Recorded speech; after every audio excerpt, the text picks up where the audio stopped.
My name is Emily, and at 43 years old, I find myself navigating life's twists and turns alone. 2 years ago, my husband John, who was my age, was taken by a sudden heart attack. His absence left a void that seemed insurmountable. We had hoped for children, but fate had different plans, leaving us in a silent ache of unfulfilled dreams. Guilt often washed over me, knowing John's deep longing for fatherhood. Yet in his wisdom, he reassured me, our happiness doesn't depend on children. It's in cherishing each other, just the two of us. We held on to those words tightly, crafting moments of joy amidst our shared sorrow. But life's capriciousness had another chapter in store for me. In a cruel twist, just as we found solace in each other's company, I found myself grappling with the stark loneliness of his absence. In this unforgiving reality, circumstances led me to reside alone under the same roof as my late husband's mother, a woman with whom I frequently found myself at odds. Our living arrangement became the result of John's parents' divorce, with his father now a presence in our shared dwelling, a two-family abode offering the only solace in an otherwise strained situation. Yet, as time passed, my mother-in-law's visits grew more frequent, perhaps driven by a longing for her departed son. I couldn't help but feel apprehensive. Her demeanor was often overbearing, punctuated by subtle jabs. "What exactly do you mean by that?" I would inquire, bracing for the inevitable sting of her words. "It's because he ended up with someone like you that John's no longer with us. You bear some responsibility," she would assert, her accusations as sharp as ever. Her reproaches were nothing new, but each time they cut deeper. "Are you seriously suggesting that I'm to blame?" I challenged, grappling with the weight of her accusations. "Perhaps he fell ill because you couldn't manage his diet properly. I suspect your cooking was too rich. His weight gain after marriage speaks volumes," my mother-in-law asserted, her words like barbs aimed directly at my heart. While it was true that John had put on weight since our wedding day, he always praised my cooking and savored each meal with genuine delight. His kindness knew no bounds. Even if the food had been supper, he'd have eaten it without complaint. "If only you had been more vigilant about his health, this tragedy could have been avoided," she continued, her tone heavy with accusation. These words, delivered by my mother-in-law in the somber days before John's funeral 2 years ago, struck me like a thunderbolt. Blaming me for John's illness and passing was a cruel twist of fate, one that left me reeling with pain. Though I knew the accusations were unfounded, the constant repetition took a toll on my psyche, making an already difficult time merely unbearable. For my mother-in-law, Joe must have been the center of her universe. The abrupt and untimely loss of her beloved son must have been excruciating. I could empathize with her struggle to contain her emotions. However, her attacks on me intensified with each passing day, a development I had sadly anticipated. "Because of you, my precious son is gone. Were you plotting to inherit his insurance money all along?" she accused, her words cutting like daggers. How many times must I deny such baseless accusations? "It's simply not true," I retorted, trying to maintain my composure. "You deliberately avoided having children just to claim his insurance money, didn't you? You're a devious woman," she spat venomously. As a couple, we longed for children and pursued every avenue, including medical assistance. But despite our efforts, we were unable to conceive. "The notion of profiting from insurance is ludicrous," I explained, my patience wearing thin. "Do you honestly believe I would fall for such a charade?" she scoffed, her disbelief palpable. "Each day without John is a torment for me. I can't pretend to be anything other than what I am," I replied, my voice tinged with sorrow. "Why do you utter such cruelty? It would have been better if you had never been part of our lives. Why did Joe have to endure this? Your words are unbearable. I can't bear the thought of never seeing my son again," she lamented, her anguish pouring out in waves. "What would John think if he heard you now? Pointing fingers won't bring him back. Joe was a remarkable and hardworking son. His loss is incomprehensible. It would have been easier if you were here. There's a line you don't cross. Some things are better left unsaid." Oh, I'm just talking to myself, voicing thoughts that have been haunting me. "It's nothing you need to concern yourself with. What's your ultimate point? Leave? And why should I leave? Your presence is suffocating. I won't demand it today, but please vacate this house at the earliest. Since John's passing, ownership rightfully belongs to me." "After John's passing, you've probably got your eye on the insurance money and the house, haven't you?" she accused, her tone heavy with suspicion. You're making wild assumptions. I wasn't even aware of any insurance payout until after he passed. I defended myself, feeling the weight of her distrust bearing down on me. Her discovery of the insurance payout seemed to fuel her suspicions, as if she believed I had orchestrated John's death to secure the house and money. No matter how hard I tried to reason with her, she remained steadfast in her mistrust. I felt like I was reaching my breaking point. Living under the same roof was becoming unbearable, each day more mentally draining than the last.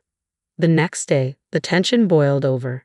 You must be living the high life now. No need to worry about work with all that insurance money rolling in. Is that why you're here, to rub it in? She sneered, her words laced with bitterness. It's not fair to twist my words like that. I can't take these constant jabs. I understand you're grieving for John, but it's not right to lash out at me. I miss him just as much and feel the ache of his absence every day, I replied, trying to maintain my composure amidst the storm of accusations. Seriously, spare me the act. You've got it made with the house and money, don't you? Playing the devoted wife role, I see, she sneered, her tone dripping with sarcasm. I won't entertain such accusations. We face our own struggles, particularly with not having children, but I loved John deeply and envisioned a future filled with cherished moments together, I countered, trying to hold onto my dignity amidst her onslaught. It's astounding how you can speak so freely with everything falling into place for you. Must be nice having life handed to you on a silver platter, she retorted, her words cutting deep. That's a heartless thing to say. If I could trade the money and the house just to have John back, I'd do it without a second thought, I confess, my voice tinged with sorrow. Ah, so you're implying you don't need the insurance money then? She pressed, a hint of skepticism in her tone. Why would you even suggest such a thing? Just because I don't need it doesn't mean I'll refuse it. This money represents John's last gesture of love and concern for my future without him. I intend to honor that sentiment, I replied firmly, determined not to let her diminish the significance of John's final gift to me. You have no shame, she spat, her disdain evident in her tone. Feeling the strain of our cohabitation weighing heavily upon us both, I summoned the courage to broach a topic that had been weighing on my mind. Can we put an end to this arrangement? I proposed, hoping for a resolution to our ongoing conflict. What do you mean? She inquired, her tone wary. We argue every day, and it's taking a toll on both of us. I believe it's in our best interest to part ways, I explained, bracing myself for her response. That sounds like the most sensible option. Please make arrangements to vacate the premises soon, she replied, her words tinged with finality. It's you who should be leaving. This house belongs to me, I countered, feeling a surge of indignation. I can't believe you're trying to evict me. You're even more heartless than I thought.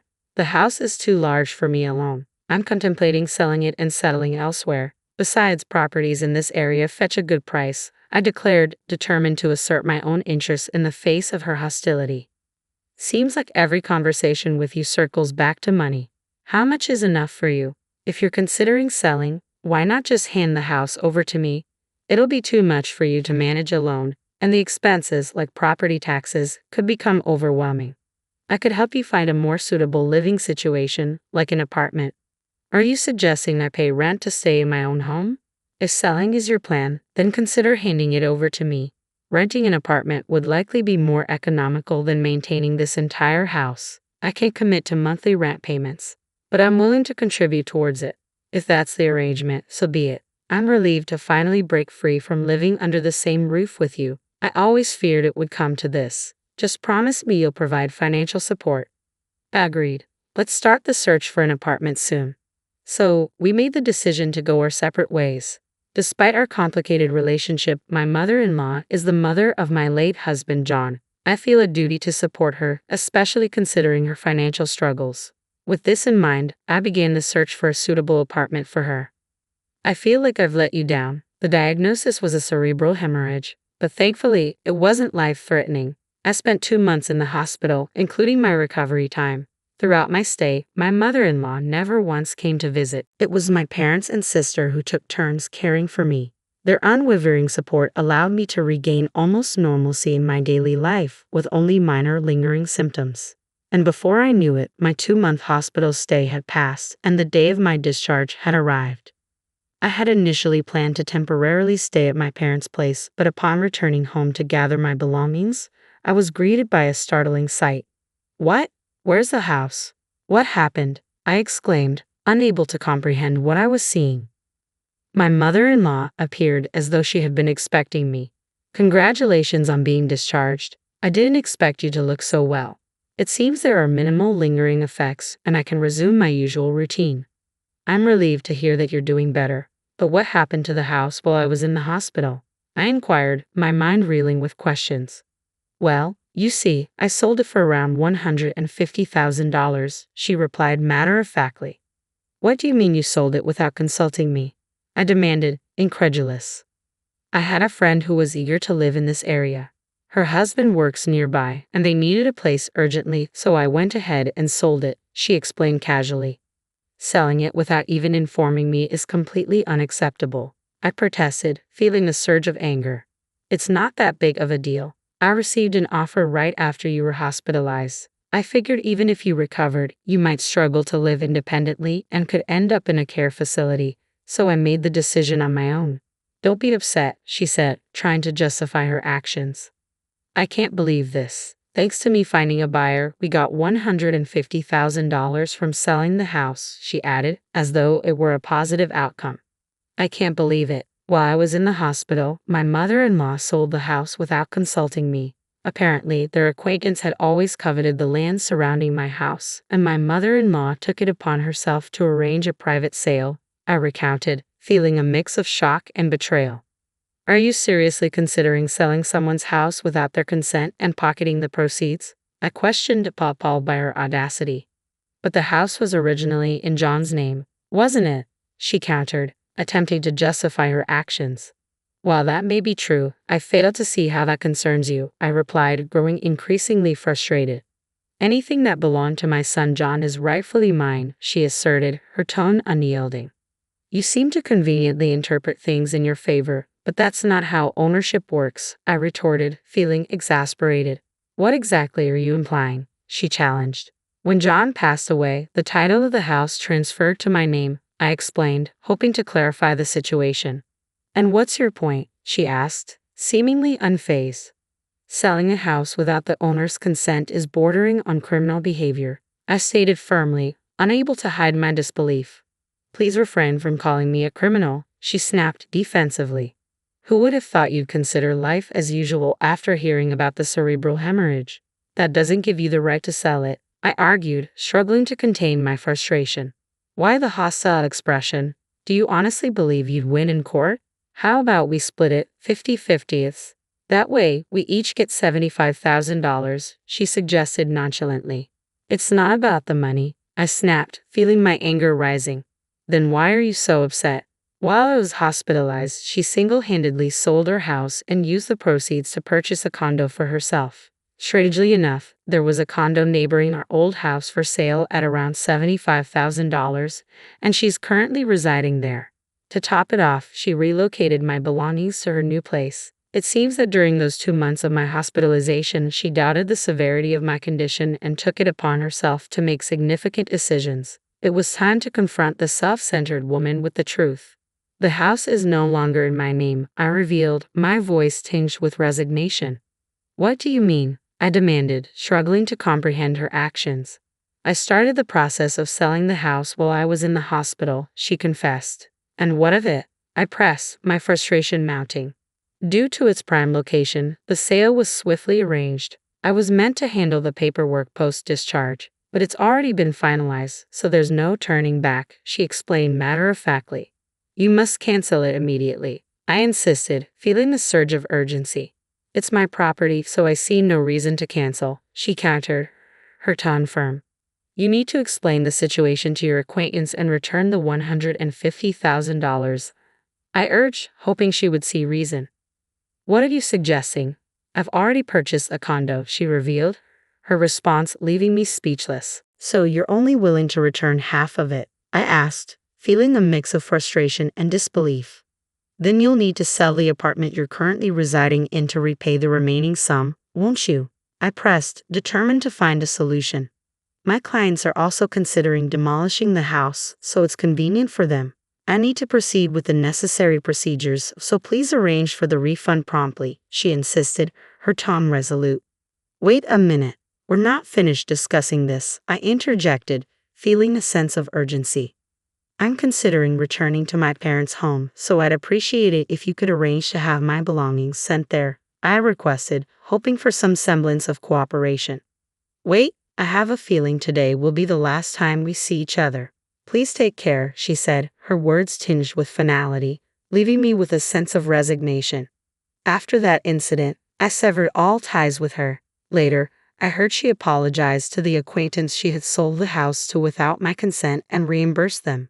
The total expenses, including demolition and inconvenience fees, amounted to roughly $170,000. Additionally, despite selling her apartment, its value had decreased since her purchase, leaving her with substantial debt. On the other hand, thanks to her actions, I saved on demolition costs and made a significant profit from selling my house. A new home was constructed on the land where John and I had once lived. Seeing the new house brought back memories of the happy times we shared, evoking both nostalgia and sadness. Despite my reservations, I decided to visit the site. To my surprise, someone I never wished to see again appeared. "Well, it's been some time, hasn't it?" she greeted me. "Why are you here, mother-in-law?" I asked, taken aback by her unexpected presence. "I'm heading to work," she replied casually. "You're going to work now?" I questioned, surprised by her response. "Yes," she affirmed. "So you've started working?" I inquired, puzzled by this newfound revelation. "I'm drowning in debt because of you," I accused. "How can you say that? I'm not responsible for your financial troubles," she retorted defensively. "What happened to the assistance you promised with my apartment?" I pressed. "Our relationship has ended, so any previous agreements are null and void," she replied coldly. "John would be devastated by all of this. I would tell him the same," I stated, my voice tinged with sadness. "What do you mean?" she inquired, her tone softening slightly. "John always prioritized me and treated me with kindness. He was considerate, wasn't he?" I reminisced. "What's your point?" she asked, sensing where the conversation was heading. "You used to blame me every day, saying that John's death was my fault," I reminded her. "And it's the truth. How do you think John would feel if he knew?" She fired back. "Mother-in-law, if it weren't for John, you would be in a much worse situation," I pointed out. "Are you still going to insist on that? Will it change anything?" she challenged, her tone bitter with resentment. "I have no interest in being lectured by you. With all the money you now have, you should take on some of the debt burden. After all, we're still family, aren't we?" she retorted, her tone tinged with bitterness. "I never truly cared for you, but I intended to support you because you're John's beloved mother," I confessed. "Well, that's the least you can do," she replied, her voice laced with expectation. "However, I can't overlook some of the hurtful things you've said and done since my stroke. I can't simply forget the pain caused by your words," I admitted, feeling the weight of unresolved grievances. "That was months ago. It's time to let go of grudges," she insisted, brushing off my concerns. "It's not easy for the person who was wounded by those words to simply move on," I countered, my frustration mounting. "You're quite stubborn, aren't you? Call it what you want," she dismissed, showing no remorse. "I'm no longer involved. By the way, shouldn't you be at work by now?" I redirected the conversation, eager to end the confrontation. "Ah, look at the time. Take care on your way," she responded, avoiding the topic. "If it weren't for you, I'd be enjoying a peaceful retirement," I remarked bitterly. "It sounds like you regret your decisions. Instead of blaming others, perhaps it's time to reflect on your own actions," she suggested, deflecting any responsibility. After expressing my thoughts to her, I walked away from the confrontation. I recounted. "It's only been 2 years since John passed away. Thanks to the financial security he left behind, I've been able to build a stable life. His legacy means everything to me, and I'm determined to honor it wisely. I've invested in an apartment close to my parents' home where I now reside alone. Though I long for John's presence, I take solace in the belief that he watches over me from above. My aim is to lead a long, fulfilling life, cherishing the memories we shared and living for both of us. My ultimate dream is to one day reunite with him in heaven, where we can relive our cherished moments together."